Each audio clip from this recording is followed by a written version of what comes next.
सबसे पहली बात, अपनी जिम्मेदारियों से भागे नहीं। यानी बाबा ने हमें जो जिम्मेदारियां दी है, जिस परिस्थिति में बाबा ने हमें रखा है, उसको स्वीकार करते हुए उन परिस्थितियों का, उन जिम्मेदारियों को सच्चे हृदय से बाबा के लिए हम कर रहे हैं, ऐसे उसको निभाना ये बहुत महत्वपूर्ण। नंबर एक। नंबर दो, दुनिया में आपकी जो भी ड्यूटियां है, उसको जो भी आप काम करते हो दुनिया में, आप कोई पढ़ाई करता है, कोई व्यवसाय करता है, कोई जो करता है, ये करता है, नौकरी करता है, उसको बिल्कुल बढ़िया तरीके से उसको निभाइए, मगर ये मन में रखिए कि ये सब बाबा का ही है। बाबा ने मुझे ये जिम्मेदारी दी है, इसको निभाना बाबा ने मुझे कहा है निभाने के लिए, इसलिए मैं निभा रहा हूँ और निभा रही हूँ।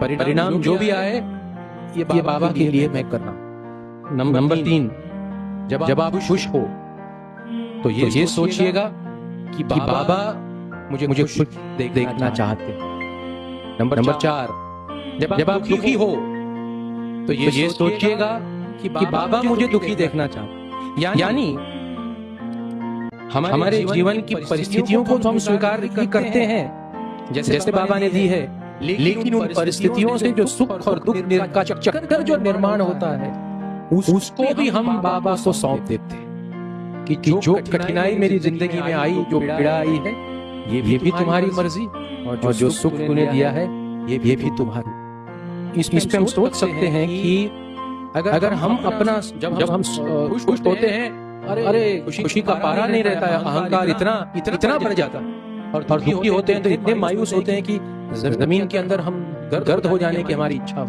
लेकिन इसमें बीच में अगर हम बाबा को लेकर आए और ये सोचे कि मेरे जीवन में जो सुख के पल है ये बाबा के लिए है, दुखी इसलिए हो क्योंकि बाबा मुझे दुखी देखना चाहते हैं, तो ये बहुत बड़ी बात होगी। पांचवी बात बाबा ने कही है, हर एक परिस्थिति में जो भी परिस्थिति से आप गुजर रहे हो, उस परिस्थिति को मेरी मर्जी समझ के पूरी तरह समर्पित रहना, और ईमानदारी से सोचना कि बाबा ने ही मुझे इस परिस्थिति में रखा। और आखिरी इच्छा बाबा की ये है, जिससे हमने आज की बात शुरू की थी, बाबा के नाम का जिक्र। बाबा ने कहा है कि ये समझकर कि बाबा सब में है, सबकी मदद करनी, सबकी सेवा करनी। और फिर आगे आखिरी पॉइंट में वो लिखते हैं, मैं अपने दैवी अधिकार से ये कहता हूं कि जो भी व्यक्ति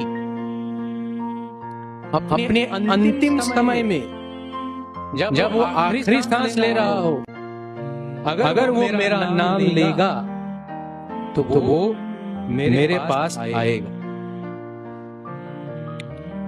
बाबा ने कहा, लेकिन आपका अंतिम समय तो कभी भी आ सकता है। यहाँ बैठे बैठे मेरा अंतिम समय आ जाएगा, मुझे पता भी नहीं चलेगा,